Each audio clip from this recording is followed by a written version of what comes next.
kepada kepada manusia. A'dadtu, di dalam hadis kursi menyatakan a'dadtu li'ibadika salihin. Aku simpan satu nikmat, kata Allah. Nikmat ini mala ainur ra'at. Nikmat tersebut tidak pernah dilihat akan mata kepala manusia. Wala uzunun sami'at, tidak pernah terdengar akan telinga. Dengar, sekadar itu. Tapi nikmat syurga ini lebih daripada itu. Wala khatara ala qalbil bashar, dan tidak pernah terdetik dalam hati manusia dengan nikmat syurga tersebut. A'dadtu, aku simpan, kata Allah kepada mereka. Hamba tersebut nak dimasukkan oleh Allah dalam syurga Allah. Ya, akhirnya anak yang saleh, dia tidak akan masuk syurga kalau dia tidak bertemu dengan orang tuanya.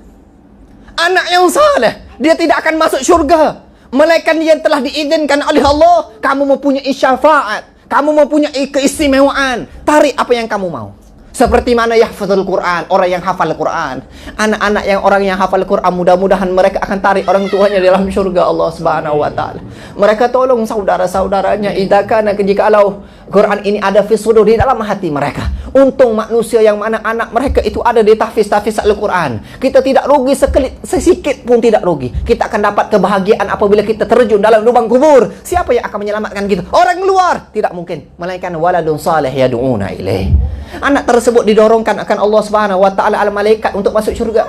Anak menyatakan, wahai ya Rabb, wahai Allah, kalau aku minta permintaan kamu satu, kamu izinkan kepada aku. Malaikat menyatakan, silakan, apa yang kamu nak, kamu minta saja kepada Allah, Allah pasti akan kabul apa permintaanmu. Apa jawab anak tersebut? Wahai ya Rabb, bagaimana aku nak masuk syurgamu ya Allah? Sedangkan aku tidak pernah lihat sekarang ini di mana orang tuaku ya Allah. Aku nak masuk syurga dengan orang tuaku, panggil ayahku, panggil umiku. Lalu malaikat manggil, peluk orang tuanya, berjalan sama-sama untuk menuju syurga Allah Subhanahu wa taala. Waladun salih yad'una ilaih. Anak yang baik yang sentiasa melakukan berbakti kepada Allah, berbakti kepada orang tua tersebut. Mau cari perkara tersebut rumit, susah. Kembali kepada diri kita sendiri. Kalau diri kita pandai mengatur, pandai tarbiyah, ajar benda yang baik, jangan bimbang, jangan apa, terjun dalam masyarakat sekalipun, dia akan dengar cakap kita. Pasti dan pasti kita jangan khawatir perkara tersebut. Bagaimana? Perhatikan. Kita harus perhatikan bagaimana keadaan mereka sehari-harian. Tanggungjawab kasih sayang kita kena kasih kepada mereka. Jangan sibuk dengan urusan duniawi sampai kita tidak ada kesempatan nak duduk dengan anak, nak berbicara tentang hukum hakam. Yang lebih baik kita buat seperti mana datuk-datuk kita buat dahulu. Lepas maghrib dengan isyak, tidak anak, ya, kamu turun daripada kamar kamu, bilik kamu, kita duduk solat berjemaah. Kalau kamu pandai, kamu usahakan. Kalau kita tidak pandai dalam rumah-rumah yang besar, rumah anak-anak yang ramai, panggil seorang ustaz duduk di sini dan ajar mereka, tarbiyah mereka, ajar mereka, tarbiyah mereka. Subhanallah.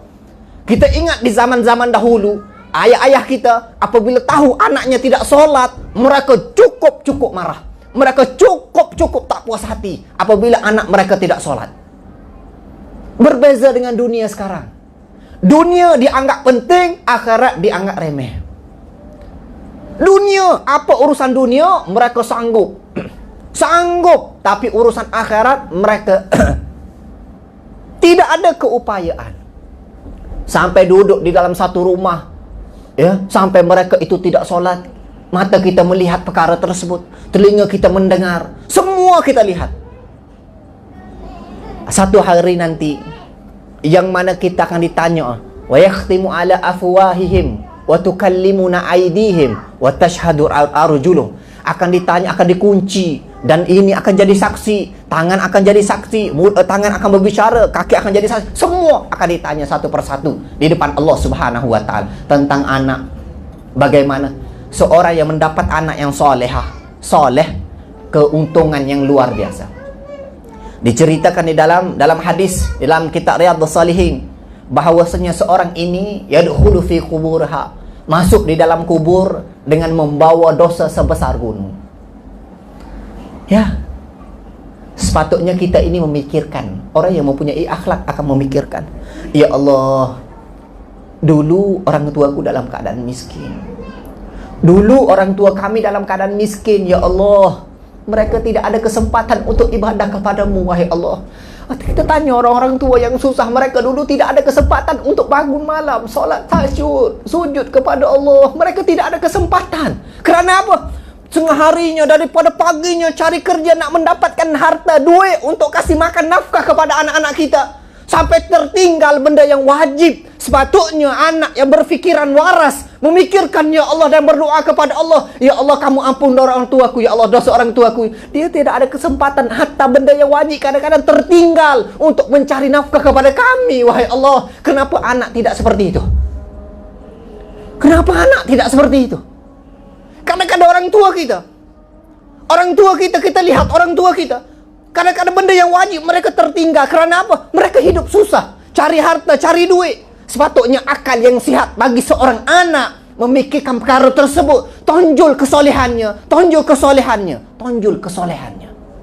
soleh kepada mereka. Harus fikir seperti itu. Orang zaman dulu apabila dia bangun daripada malam, dia masuk dalam kamar ibunya. Bila dia masuk dalam kamar ibunya, sebelum dia solat malam, dia cium kaki ibunya.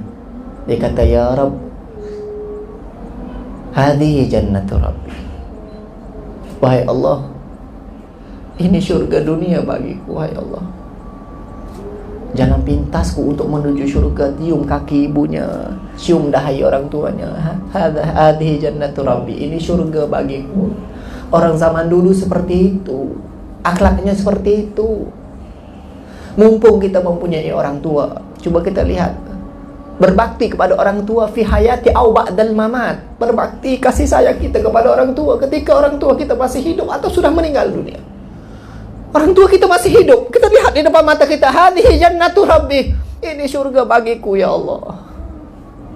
Atau yang sudah meninggal dunia, benda yang baik buat dia. Yadkhulu fi quburih, masuk dalam kubur dengan membawa dhunub kal jibal, yang membawa dosa sebesar gunung. Wa yakhruj, keluar daripada kubur tersebut dalam keadaan murni dan bersih. Kerana apa? Istighfari ahyatil amwat. Kerana orang yang hidup, waladun salih yad'una ilaih, anak yang sentiasa doa kepada Allah, ya Allah kamu ampun orang tuaku, ya Allah, dia tidak ada kesempatan untuk ibadah kepadamu, wahai Allah. Untuk membesar kami, ya Allah, untuk membesar kami, wahai Allah, ampun dosa mereka, ya Allah, ampun dosa mereka, ya Allah. Setiap hari minta doa kepada Allah, pasti akan diterima akan Allah.